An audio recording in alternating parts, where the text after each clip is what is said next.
Prête à lire. Hôtel Transylvanie, la série. Le monstre mêlé. Ce livre par Ximena Hastings.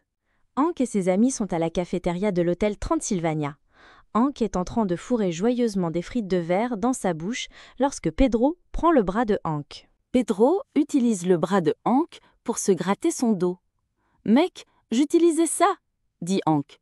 « Vous, gars, devez vraiment arrêter ça. »« Arrêtons quoi ?» demande Mavis. « Ça !» crie Hank, regardant son bras manquant. « Je n'avais aucune idée que tu ressentais cela, » dit Mavis. « Nous promettons de ne plus le faire, » accepte Wendy. « Ouais, je jure avec mon petit doigt, » dit Pedro en veulant le petit doigt de Hank. « Peut-être qu'il y a un moyen de t'empêcher de tomber en morceaux, Hank, » dit Mavis. « Ramassez tous les aimants, trombones et rubans adhésifs que vous pouvez. » Hank et ses amis se mettent au travail. Hank s'allonge sur une table, l'air nerveux. Mavis et Wendy commencent à scotcher les cicatrices de Hank ensemble. « Pensez-vous vraiment que cela va fonctionner ?» demande Hank. « Bien sûr que ça va marcher. Le ruban adhésif est vraiment solide, » dit Mavis. « Attends de le voir. Ok, Pedro, penchez Hank au miroir. » Mavis ordonne. Hank appuie sur un interrupteur pour incliner la table vers le haut, mais va trop loin par erreur. La table est soulevée dans un trou du toit. Hank, ils crient tous. Il est trop tard. Hank se fait électrocuter.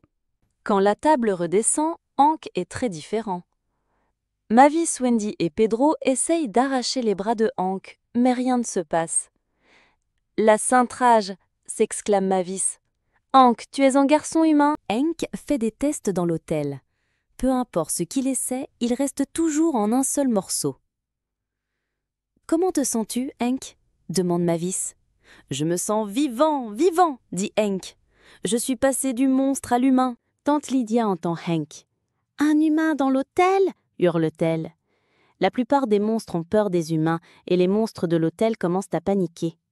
Tante Lydia force Hank à quitter l'hôtel. « Tante Lydia, s'il vous plaît !» Mavis supplie. Wendy se met à pleurer. « Merci pour l'amour, les gars, mais c'est un hôtel pour monstres, » dit Hank. « Hank, ta place est ici avec nous, » lui dit Mavis. « Vous serez toujours mes amis, mais je dois aller être avec les autres humains maintenant, » dit Hank. Il prend son coffre et quitte l'hôtel. Il n'est pas longtemps avant que Hank rencontre un humain nommé Donald Cartwright. Donald invite Hank à jouer à des jeux avec sa famille. Ils jouent au bourreau, ils font de la lutte à bras et plus encore. Hank s'amuse tellement. « J'aime être humain, » dit Hank. De retour à l'hôtel, Mavis et les autres apprennent que Hank est en danger d'être coincé comme un humain pour toujours. « Nous devons sauver Hank, » dit Wendy. Il se dirige vers la maison humaine et regarde Hank de l'extérieur. À l'intérieur, Hank veut aider la famille humaine avec des choses comme la danse. Il veut aider le monstre, mais cela ne fonctionne pas. Ses jambes ne se détachent pas comme avant. D'être un monstre, se manque Hank. Mes amis me manquent, et mon ancienne vie aussi. Même mes cicatrices s'estompent, dit-il. Qu'est-ce que je vais faire ? Je ne veux pas être un humain pour toujours. Soudain, Mavis a une bonne idée pour sauver Hank. Si Hank est dans la maison, et que la maison se fait électrocuter comme il l'était, tout devrait revenir à la normale parce que la science, dit Mavis. Mavis utilise Wendy et Pedro pour créer un cerf-volant et la maison se fait électrocuter.